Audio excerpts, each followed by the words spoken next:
నేరం చేయకుండానే జైలుకి వెళ్ళాడా చంద్రబాబు ఓకే నాయుడు? శ్రీనివాస్ రెడ్డి గారు ఒక్క నిమిషం ఆయన మాట్లాడండి. ఓకే ఆ రోజు పవన్ కళ్యాణ్ శ్రీనివాస్ రెడ్డి గారు ఇద్దరు మాట్లాడితే ఎవరికి అర్థం కావట్లేదు. శ్రీనివాస్ రెడ్డి గారు ఇద్దరు మాట్లాడితే ఎవరికి అర్థం కావట్లేదు. సరే ఇక్కడ ఒక్క నిమిషం అండి. ఇక్కడ ఏదైతే ప్రతిపక్షంలో ఉన్నటువంటి ఆ రోజు చంద్రబాబు నాయుడు గారు కానీ లేకపోతే ఆ రోజు ఉన్నటువంటి పవన్ కళ్యాణ్ గారు కానీ ఏదైనా బాధితులు ఎవరైనా ఉంటే ఏదైనా జరిగితే వాళ్ళ పరామర్శించడానికి పోతే అడ్డుకొంది అరెస్టులు చేసింది మీరయ్యా. దాని గురించి ఏం మాట్లాడలా. ఈరోజు పిన్నెల రామకృష్ణారెడ్డి గారిని మీరు పోయి విచారిస్తారంట, విచారించకపోతే మా పార్టీలకి ఎంత. ఇక్కడ ఒక విషయం, ద్వారంపూడి చంద్రశేఖర్ రెడ్డి గారిని అరెస్ట్ చేస్తే ఎంత, అరెస్ట్ చేయకపోతే ఎంత. ఇది కాదు ఇక్కడ ప్రజలకు ఎంత మేరకు నష్టం చేశారు, ఈ రాష్ట్రాన్ని ఎంతవరకు లూటీ చేశారు అనే దాని మీద మాత్రమే ఈ రోజు పరిశీలన జరుగుతుంది.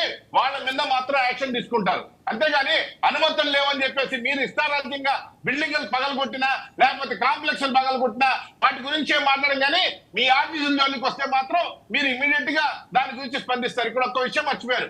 నిన్న జగన్మోహన్ రెడ్డి గారు లేకపోతే ఇందాకనే మన రామాంజనేయులు గారు చెప్పినట్టుగా ఇక్కడ ఒక విషయం, ఇక్కడ ఎవరి మీద వ్యక్తిగత కక్షలు లేవండి. ఎవరి మీద కూడా ఇక్కడ వ్యక్తిగత కక్షలు ఉంటే చాలా ఉంటాయి. చంద్రబాబు నాయుడు గారిని లోకేష్ పుట్టి గురించి మాట్లాడే వ్యక్తులు కూడా అరెస్ట్ చేయాలి. కానీ ఇక్కడ అవి కాదు. ఇక్కడ రాష్ట్ర ప్రజలకి ఏదైతే అన్యాయం చేస్తున్నారో, రాష్ట్రానికి ఏదైతే నిధులు దోపిడీ చేస్తున్నారో, రాష్ట్రానికి సంపద ఏ విధంగా దోచారో దాని మీద మాట్లాడుతున్నారు. ఈ రోజు నాదేళ్ల మనోహర్ గారు మాట్లాడిన 100 కోట్ల బియ్యం కాదండి, పవన్ కళ్యాణ్ గారు మాట్లాడిన 300 కోట్ల నుంచి 600 కోట్లు ఏదైతే ఎర్రచంద్రం ఉందో నేపాల్ దాకా తరలిపోయిందో దాని మంత్రి వచ్చి పెద్దిరెడ్డి రామచంద్రారెడ్డి ఫారెస్ట్ మినిస్టర్. ఈనాడు ఆ ఫారెస్ట్ మొత్తం ఉండేది కూడా చిత్తూరు, కడప, నెల్లూరు మధ్య ఉంది. మొత్తం కూడా దాన్ని వ్యాపారం చేసుకుంటా ఈ ఎవరైతే ఈ సామాజిక వర్గం ఉందో అధికారంలో మొన్నటి దాకా ఎలగబెట్టిన ప్రభుత్వలే వాళ్ళందరూ కూడా ముద్దాయిలు, వాళ్ళే ఎర్రచందనం చేసిన వాళ్ళందరూ కూడా వాళ్ళందరూ కూడా ఈ రోజు ఎవరైతే ఉన్నారో వాళ్ళందరి మీద కూడా నిగ్గు ఇస్తాను నాగేంద్ర గారు ఒక నిమిషం. నేనేమంటాను, మొత్తం మీద యావరేజ్ చూసుకున్నట్లయితే ఏ మంత్రి కూడా ఈ రాష్ట్రానికి జరిగినటువంటి అన్యాయం, ఈ రాష్ట్రానికి జరిగినటువంటి దోపిడీ ఎక్కడైతే ఉందో దాని మీద పోతున్నారు. అంతేగాని ద్వారంపూడి చంద్రశేఖర్ ఏమదండి ఈ రోజు ఒక అనామకుడు, ఆయన గురించి ఆలోచించాల్సిన అవసరం లేదు. లూటీ చేసిన దాని గురించి బయట పెడుతున్నారు. దాని గురించి మీకు ఎందుకు తొందర, ఎందుకు అండి సంపత్ ఒక నిమిషం.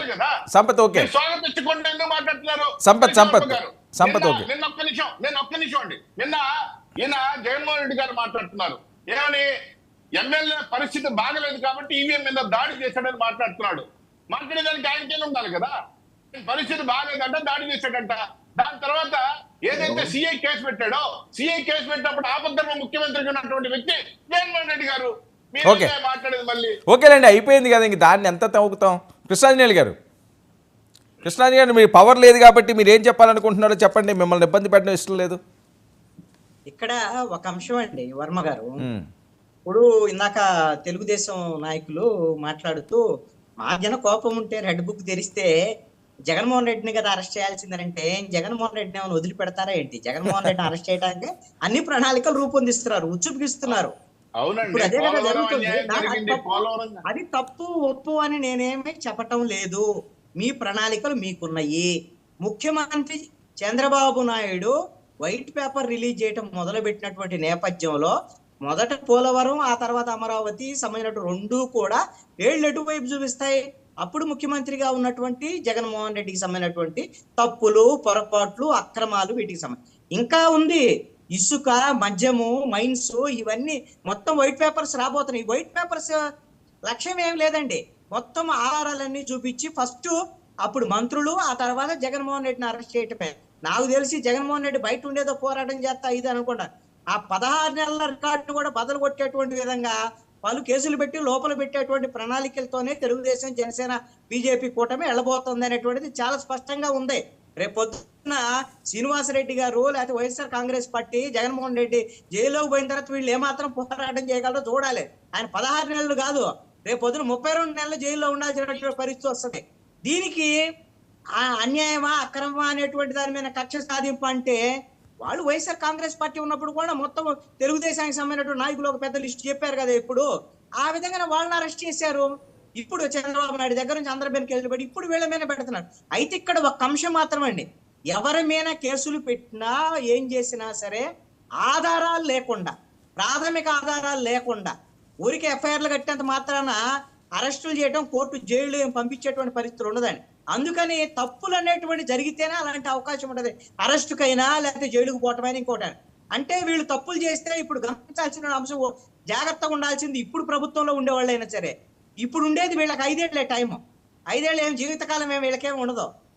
ఈ 5 ఏళ్లలో వీళ్ళు కనీసం వాళ్ళ మీద కక్షాదిత్య వ్యవహారం ఏం చేసుకున్నా, వాళ్ళ మీద కేసులు పెట్టినా లేదా జైలు పంపించినా, వీళ్ళు జరిగేటువంటి తప్పుల విషయంలో అప్రమత్తంగా లేకపోతే రేపు పొద్దున మళ్ళీ వీళ్ళు జైలుకి వెళ్లాల్సిందే.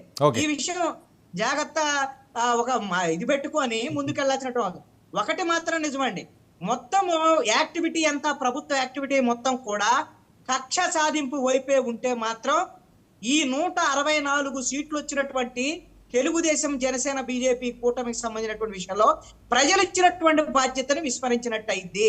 అందుకని పాలన, సంక్షేమ పథకాలు, మీరు ఇంకా అభివృద్ధి అంశాన్ని కూడా జోడిస్తారు అనేటువంటి అంశం మీదే మీకు ఒక బాధ్యత ఇచ్చారు. వాటి మీద మీకు ఇంకా ఇది ముళ్ళ కిరీటం లాంటిది ఈ విధమైనటువంటి బాధ్యత. అంత ఆషామాషి కాదండి. మనుషులు మీరు చెప్పినంత సులువైనటువంటి పని కాదు. అలాగని చేయలేరన్నాం, చేయటానికి కూడా అవకాశాలు ఉన్నాయి. కాబట్టి దాని మీద దృష్టి సారించాలి అనేటువంటిది రాష్ట్ర ప్రజలు కోరుకున్నటువంటి అంశం. దాంతో పాటు తప్పులు చేసినటువంటి వాళ్ళందరి మీద కేసులు పెట్టండి, అరెస్టులు చేయండి, వీడి మాత్రం చెప్పండి. వ్యవహారం మాత్రం సాధ్యమైనంత వరకు సామాన్యుల మీద, అమాయకుల మీద చెయ్యొద్దు అనేటువంటిది రాష్ట్ర ప్రజలు కోరు. ఓకే, నాగేంద్ర గారు, ఏంటి జగన్మోహన్ రెడ్డి గారిని ఏదో రకంగా కేసుల్లో ఇరికించి అరెస్ట్ చేయడానికి ఏమైనా ఇన్సైడ్ ప్లాన్ జరుగుతుందా? ఏదో రకంగా కేసులు ఎందుకు సార్? ఆయన దగ్గర లేకపోతే కదా. ఏంది మీరు అట్లా మాట్లాడడం ఏంటి? ఏదో అది వేర్లేండి, అవి కోర్టు పరిధిలో ఉన్నాయి కదా, కొత్తగా మీరేమన్నా యాడ్ చేస్తారా అని. సార్ నేనేం చెప్తున్నానంటే, ఇప్పుడు సీనన్న మా టైంకి కూడా అడ్డం వచ్చి 1-2 సార్లు మాట్లాడినాడు. మా ప్రభుత్వం వచ్చింది, సీనన్న అరెస్ట్ చేయండి అని మేము అడగమే. పోనీ ఆయన అడగలేదే. జగన్మోహన్ రెడ్డిని ఎందుకు అరెస్ట్ చేయాలంటున్నాం? కొన్ని కోట్ల పేద ప్రజల ఆస్తి కొట్టేసినారు, కొట్టేసిన వాళ్లకు కాపు కాల్చినాడు. వాటన్నిటికీ సాక్ష్యాధారాలు ఉన్నాయి. ఇందాక సార్ చెప్పినట్టు రెడ్ శాండిల్ మాఫియా మా సార్ అడుగుతున్నాడు. నేపాల్ వరకు పోయిందంట. ఇక్కడ పోయినంత వరకు ఫలానోళ్ళ పెద్దిరెడ్డి అంటే పోనీ అన్నారు. పాపం నేపాల్ వాళ్ళకు పెద్దిరెడ్డి అంటే తెలియదు కదా. రాని అని పిలుస్తున్నాడు ఇప్పుడు పవన్ కళ్యాణ్ గారు ఫారెస్ట్ మంత్రిగా. అంటే ఒక విషయం, ఇక్కడ ఉన్నటువంటి వనరులు ఏవైతే ఉన్నాయో, ఎర్ర చందనం కావచ్చు, ఇసుక కావచ్చు, మొత్తం దోచిపడేశాను సార్ మూల వనరులన్నిటిని. రాష్ట్రంలో మళ్ళా మేము అభివృద్ధి చేస్తామని. దీనికి ప్రధాన కారకుడు జగన్మోహన్ రెడ్డిని అయినప్పుడు ఆయన ఎందుకు అరెస్ట్ చేయకూడదు సార్? అంటే ఒక విధంగా వేరే రాష్ట్రాల్లో కానీ ఒక ముఖ్యమంత్రి కానీ ఇలా ఉండకూడదు, ఇలా ఉంటే ఇలా అరెస్ట్ చేస్తారనే దానికి 100% ఆదర్శవంతంగా ఉంటుంది. కాబట్టి ఆయన్నే అరెస్ట్ చేయాలి. ఎందుకంటే మూల సూత్రధారుడు ఆయన. ఇప్పుడు సీనన్న ఏమంటాడు, రాష్ట్రం రావణ కాష్టంలో రగిలిపోవడం అంటే ఏమి రగిలిపోతుంది సార్? ఎందుకు రగిలిపోతుంది? రాష్ట్రం ఎందుకు రగలాలి చెప్పండి? అవినీతి అక్రమాలు చేసి ఇన్ని కేసులు పెట్టుకొని ఒక శుక్రవారం కూడా అటెండ్ కాకుండా ముఖ్యమంత్రి పేరు చెప్పి ఇప్పుడు పునీతుడు అవ్వండి. ఇప్పుడు ఎందుకండి వాళ్ళని పరామర్శించడం? మీరు నిజంగా నిజాయితీ పరులు అయితే ఇప్పుడు వెసులుబాటు వచ్చింది కదా, వరుసగా 4 శుక్రవారాలు అటెండ్ అయ్యి మీరు మంచివాళ్ళు అని చెప్పి రాండి కోర్టుకు పోయి. ఇవన్నీ అంటే మీరు చేసిన తప్పులను కప్పిపుచ్చుకోవడానికి. అంటే మీరు బెంగళూరుకి వెళ్ళి మీ ప్రయత్నాలు మీరు చేస్తున్నారు. మీ దగ్గర ఉన్నటువంటి పెద్దిరెడ్డి వాళ్ళు బీజేపీలో చేరాలని ఢిల్లీలో తిరిగి ఏ ప్రయత్నమో బెడిసి కొట్టి ఇంతటి అవినీతి పరులు ఎక్కడా వద్దన్నాక మళ్ళీ మీరందరూ ఒకటే ఇక్కడ 4-5 మంది వచ్చి ఇంకా మనం ఏదైతే అది ప్రజల్లో ఎదురుదాడన్నా చేద్దాం వాళ్ళ మీదకైనా చెప్పి వచ్చే ప్రయత్నం తప్ప ఇవన్నీ ఫలించవు. ఖచ్చితంగా